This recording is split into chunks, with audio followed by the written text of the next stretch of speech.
give a bit of a follow-up to the video clip you've just seen.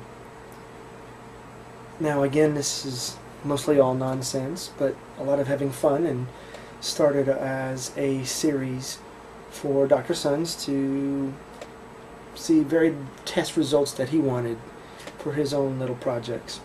And there are users in the YouTube world that make things out to be more than what they really are.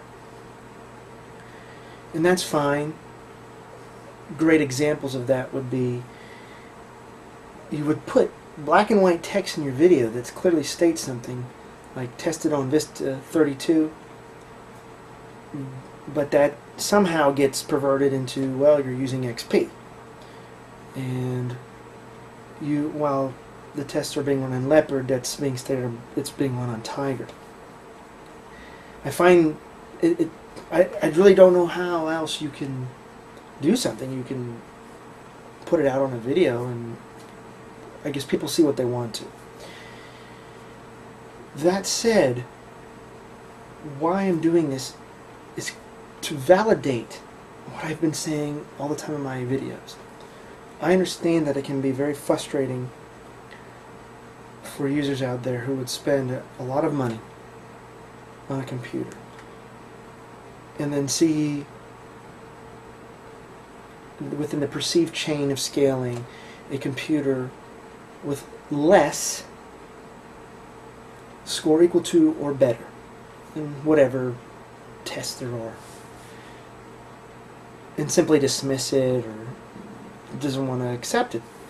Now, I want to tie that in because there were other users that made comments that, well, let's say I was using XP or Tiger, and that those are old. Well, the x86 architecture starts, at least the modern set, starts in 1985 and has been having band-aids and things added and bus speeds improved over time. So that's very old. Unix, what was it, System 5, 4.2 or something like that? Unix is 4 years old. And I always hear people, oh, OS 10 has Unix on it. Well, that's old too. If you want to talk about specific technologies that come around, as we add things, we can also create new problems from those things that we do add. So no, it's not always better to have the latest and greatest. Okay? Now, that said, because we are on x86, we can pull off things like we're seeing in some of these tests. But that becomes, again, very frustrating for users that will buy a new computer and then just simply dismiss someone who buys a computer but optimizes their hardware. It's running its peak performance. And because it doesn't, perhaps it's because they dismiss it because it doesn't have a certain logo on it, or they're upset that they spend a certain amount of money and not getting the amount of money out of their hardware. And if that's the case, then I would encourage you to optimize your hardware. Then there's talk about, well, you don't need to overclock, it's old school because we're now getting multiple cores. We're getting multiple cores, no need to.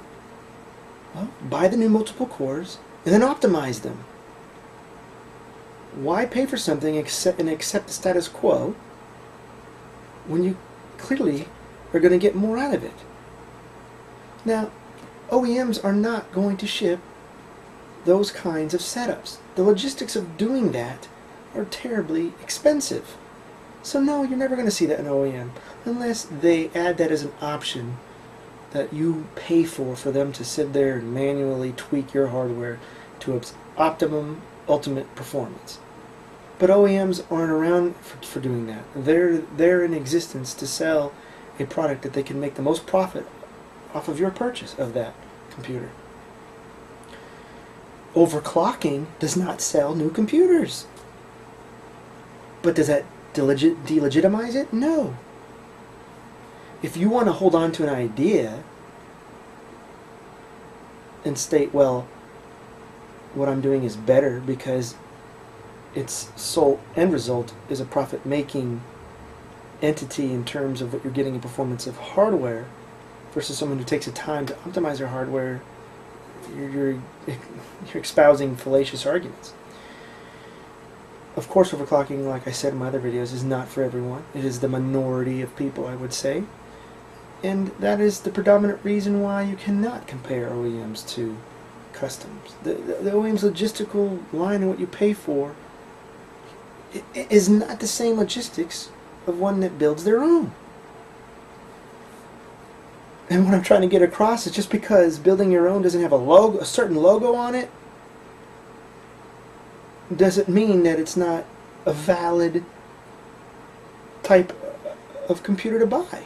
It's unfortunate that there can be that much blindness to things, but what can one do?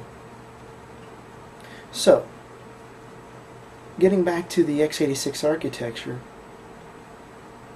overclocking is a hell of a lot more than CPUs. The CPU is probably the most starved item on a computer. To achieve the results that I did in this last video, I really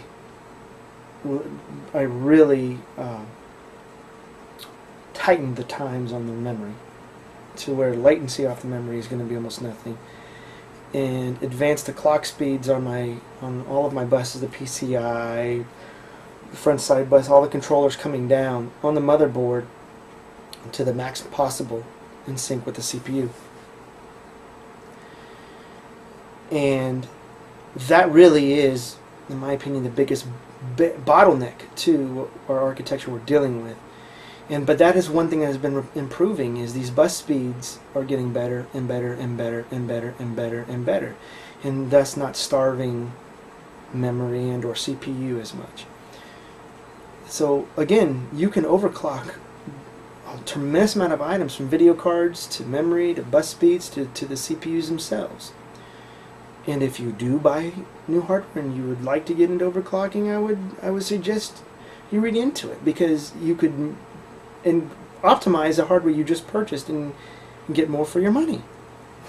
It's just ridiculous, to some of the comments that I see here and read. And getting back to the age of things, it's like BIOS, one of my favorite operating systems, is rather old compared to new ones, but it's completely designed to be multi-threaded.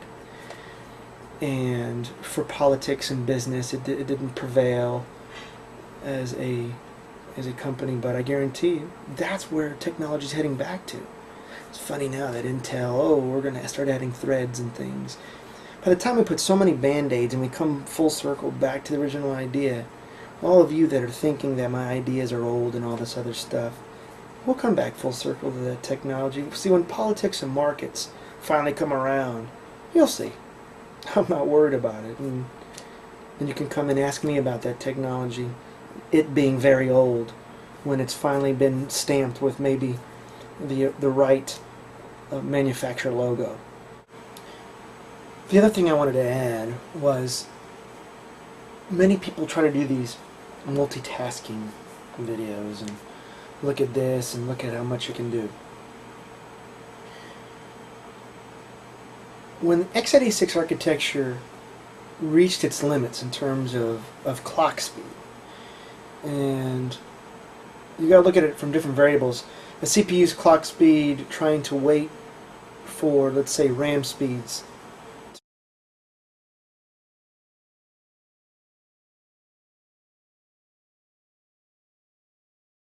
to catch up, or bus speeds to catch up, so on and so forth. Because each of these vendors that make different parts of, whether it's semiconductor or whatever, they all have their own technology, especially like GPUs. And they have memory on board the GPU to assist it at its own speeds, so on and so forth. They went multi-core, but multi-core, along with the software, as I've already explained, you can shift tasks around. But the goal is to execute in parallel. That's the whole point of OpenCL. And the whole point of what Apple's trying to do with Grand Central and trying to get parallel execution as much as possible versus just shuffling tasks around. So software being the margin on top of the hardware that we're running is why you can see overlaps of different levels of computing, whether you have 8 cores or 2 cores or what have you. Until we get, and that will be right back to the older technology I'm talking about, with a very close, it'll probably never ever get perfect, but a very close to parallel execution as possible at a retail level type computing, then it'll be a very different world.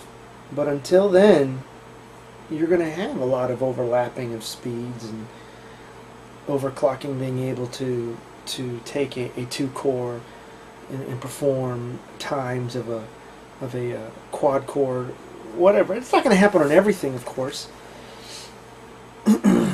But that's why I don't own an 8-core. That's why I don't own machines that are so godly in hardware. You're not using everything to its full potential in there at the software level as it is. So I try to match hardware as much as I can, and then at a much lower level versus, let's say, a dual core versus an 8-core. That's why I didn't opt for the 8-core Mac Pro. I've got the quad core, and it's got a hefty bus on it. It's not the split physical CPU, and that's the other thing. I know there are users on YouTube that have the split physical cores, and your performance does differ when it has to be bridged and so on and so forth. You don't have the higher bus speeds. You don't have the great syncing of both physical CPUs, so on and so forth. So you have to understand the technology that we're given, with the software that we're given.